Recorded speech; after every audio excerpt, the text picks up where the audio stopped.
بسم اللہ الرحمن الرحیم اعوذ باللہ من الشیطان الرجیم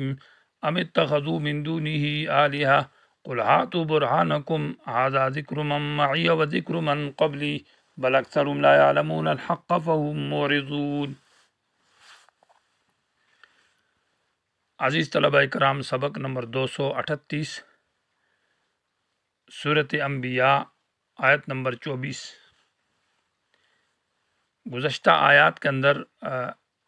دلائل ذکر کیا اور مشرکین کا عقیدہ جو شرکی اس پر رد کیا کہ آسمانی مخلوق جو فرشتے ہیں ان کو اللہ کی بیٹیاں مانتے ہیں یا بیٹے مانتے ہیں، اور ان کو اللہ کا مقرب مان کر ان کی عبادت کو اللہ کا قرب کا ذریعہ مانتے ہیں۔ اسی طرح زمینی مخلوق میں بھی انبیاء، اولیاء اور بزرگوں کو اور ہستیوں کو، گائے کو، گنگا کو وغیرہ کو جلب منفعت اور اسی طرح دفع مضرت کے لیے ان کا مالک اور مختار اور اللہ کا شریک مانتے ہیں، اور ان کو اوتار مانتے ہیں، یعنی اللہ تعالیٰ ان کے روپ میں آیا ہے، اور اللہ تعالیٰ خدائی شکل جو ہے نا، اللہ تعالیٰ نے اپنی شکل عیسیٰ علیہ السلام یا ان شکلوں میں اپنے آپ کو ظاہر کیا ہے۔ تو اس پر تردید کے بعد ام اتخذوا من دونہ آلہہ میں مشرکین کا ایک شبہ ہے اور ایک برا عقیدہ اس کی تردید ہے۔ وہ یہ ہے کہ مشرک یہ کہتے ہیں کہ ہم ان کو خدا نہیں مانتے، بلکہ ہم ان کو اللہ کا نائب مانتے ہیں اور اللہ کے لاڈلے مانتے ہیں، ان کے ساتھ یہ اللہ کے مقرب بندے ہیں، اولیاء، ہستیاں، اور ان کی عبادت کرنے سے یہ خوش ہوتے ہیں، اور جب یہ خوش ہوتے ہیں تو اللہ کے ہاں سفارش کریں گے اور ہماری حاجتیں پوری کریں گے، تو یہ اللہ کے نائب ہیں۔ اور اس عقیدہ پر رد ہے یہاں پر کہ اس کے لیے عقلی ڈھکوسلے تو نہیں چلیں گے، لہٰذا اس پر کوئی دلیل سند لے آؤ، دلیل نقلی پیش کرو، اس کتاب سے لے آؤ یا سابقہ کتب سے لے آؤ، تورات، انجیل، زبور، جتنے انبیاء ہے اس میں دلیل نقلی چاہیے، اور ان کے پاس تو دلیل نقلی نہیں ہے۔ آخر میں کہا بل اکثرهم لا يعلمون الحق، کہ یہ لوگ اکثر حق کو سمجھتے نہیں ہیں بلکہ اس سے منہ موڑتے ہیں۔ لے آؤ تو ہم توحید کے اوپر دلیل نقلی تمام انبیاء سے دلیل اجماعی پیش کرتے ہیں کہ تمام انبیاء کا اجماع اور اتفاق ہے کہ اللہ کے ساتھ کوئی شریک بھی نہیں ہے اور اللہ کا کوئی نائب بھی نہیں ہے جو اللہ کا لاڈلا اور اللہ نے اس کے کچھ اختیارات دیے ہو، اور اس کی سفارت، جیسے تم کہتے ہو سفارش فائدہ دے گی، تو اللہ تعالیٰ کے لیے معنی ہے ہاں وہ عباد مکرمون تو ہے، لیکن یہ ہے کہ سفارش تو اس کے لیے کریں گے کہ جس کے لیے اللہ راضی ہوگا، جو مومن ہوگا، مومن کے لیے سفارش کریں گے اور مومن ہی کر سکتا ہے، اور مشرک کے لیے سفارش نہیں ہوگی جیسے تم شرک کرتے ہو۔ یہ حاصل ہے آیات کا۔ ام اتخذوا، کیا انہوں نے بنایا ہوا، من دونہ ہی معنی اللہ سے نیچے، معنی یہ کہتے ہیں کہ دون کا لفظ معنی اسفل کے معنی میں ہے، ہم ان کو اللہ کا برابر اور شریک اور ساجی تو نہیں سمجھتے لیکن اللہ سے نیچے اور اللہ کے لاڈلے اور پیارے مانتے ہیں۔ تو ام اتخذوا، کیا انہوں نے پکڑا ہے، من دونی اللہ سے نیچے، آلہتن معنی حاجت روا، یا آلہتن معنی معبود، یا آلہتن معنی متصرف کارساز اللہ کے سوا ہے، یا شفاعہ۔ قل کہہ دیجیے ہاتوا برہانکم، کہ لے آؤ برہان معنی دلیل قاطع،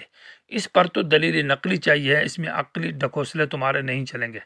برہان ایسی دلیل کو کہتے ہیں جو کہ انسان کو، جو مدعا کو ثابت کرے، یلزم المدعا، اور اس بات مدعا سے لازمی طور پر حاصل ہو، اور جو شک اور شبہات کو ختم کر دے، اور وہ دلیل قاطع اور دلیل برہان آسمانی کتاب ہی ہو سکتی ہے، جیسے سورہ مائدہ کے اندر ہے یا ایھا الناس قد جاءکم برہان من ربکم، کہ توحید کے اوپر تمہارے پاس برہان، دلیل قاطع، یقینی دلیل آ چکی ہے۔ ھذا ذکر من معی و ذکر من قبلی، ھذا کا مشامل توحید ہے، یہ توحید جو ہے نا ذکر و نصیحت اور بیان ہے، من ان کا معیہ جو میرے ساتھ ہے، مراد اس معیت سے صحابہ کرام مراد ہے،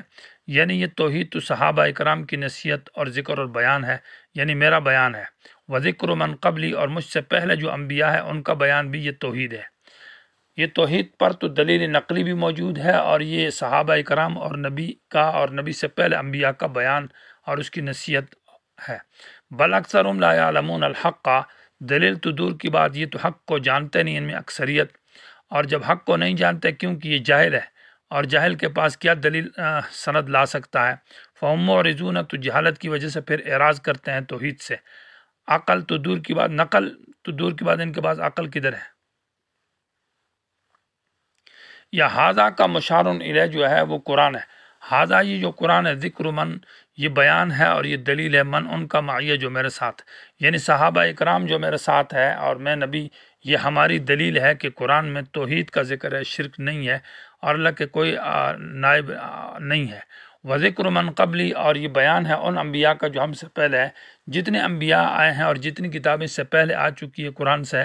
تورات ہے، زبور ہے، انجیل ہے، صحف ہے، ان کے اندر بھی یہ بیان ہے کہ کوئی ایسا حرف موجود نہیں ہے جو شرک کا اس بات کرے اور جس میں توحید نہ ہو۔ بل اکثرهم لا يعلمون الحق، اکثر حق کو نہیں جانتے، اعراض کرتے ہیں تمہارے پاس تو کوئی دلیل نقلی نہیں ہے، آؤ ہم تم کو ایک دلیل نقلی بتاتے ہیں، اور تمام انبیاء سے نقل پیش کرتے ہیں۔ یہ وما ارسلنا گویا کہ تفصیل ہے وذکر من قبلی کا، کہ مجھ سے پہلے انبیاء کی بیان اور نصیحت کیا ہے وہ یہ ہے۔ وما ارسلنا اور ہم نے نہیں بھیجا من قبل کا آپ سے پہلے پیغمبر من رسول کسی رسول کو، الا مگر نوحی الیہ ہم نے وحی کی ہے اس کی طرف، اس بات کی کہ انہو بے شک بات یہ ہے کہ لا الہ الا انا، کوئی نہیں ہے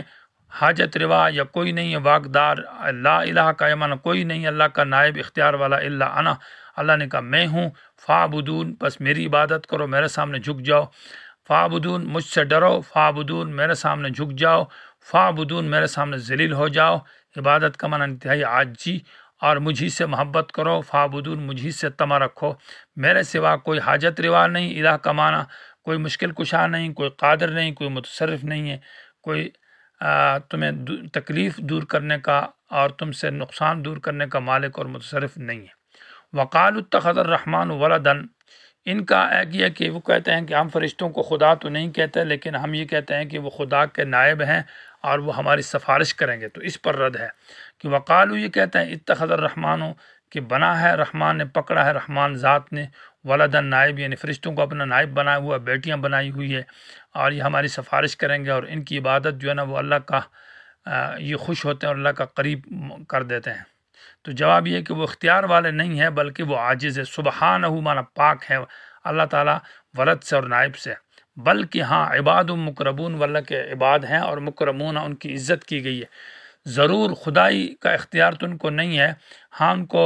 عزت اور احترام اور قدر دیا گیا ہے، اور وہ کرامت جو ہے وہ خدائی نہیں ہے بلکہ وہ عاجزی ہے، اور وہ اللہ کی عبادت کرتے ہیں۔ البتہ جو شفاعت کریں گے تو وہ مومنین کے لیے کریں گے۔ لا یسبقونہ وہ نہیں آگے بڑھتے اللہ سے بالقول بات میں، وہ اللہ کے سامنے چون چرا نہیں کر سکتے، لا یعصون ما امر اللہ اللہ کی نافرمانی نہیں کرتے، اللہ جو کچھ ان کو کہتے ہیں وہ اللہ کے سامنے گفت بھی نہیں کر سکتے، کچھ بھی نہیں بول سکتے۔ وہم بامرہ یعملون اور وہ اللہ کے حکم سے کام کرتے ہیں، اللہ جو ان کو کہتا ہے تو وہ کرتے ہیں، اور ہر کام میں اللہ کے سامنے محتاج عاجز ہیں، وہ خدا نہیں ہے۔ یعلم ما بین ایدیہم اللہ جانتا ہے ان کے آگے جو کچھ حالات ہے، وما خلفہم جو کچھ ہے پیچھے ہے، معنی یہ کہ ان کے ظاہر اور باطن کو اللہ جانتا ہے، ان کے اگلے اور پچھلے حالات کو جانتا ہے، وہ عالم الغیب و متصرف ذات ہے۔ ولا یشفعون اور یہ سفارش نہیں کر سکتے الا لمن مگر اس شخص کے لیے کریں گے ارتضا کہ اللہ راضی ہو جائے، اللہ جس سے راضی ہوگا، اور اللہ تو اس سے راضی ہوگا جو توحید پر ہو، جو اللہ کے دین پر ہو، جو شرک نہ کرتا ہو۔ وہم من خشیتہ مشفقون اور یہ فرشتے اللہ کے خوف سے مشفقون کامتے ہیں، جو اللہ سے ڈرتا ہے، جو کامتا ہے، وہ خدا کیسا ہو سکتا ہے اور اس کے کیا اختیارات ہیں۔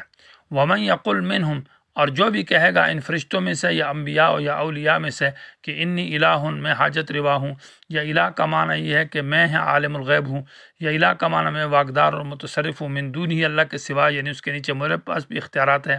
تو فذلک نجزیہ اس کو ہم سزا دیں گے جہنم کی،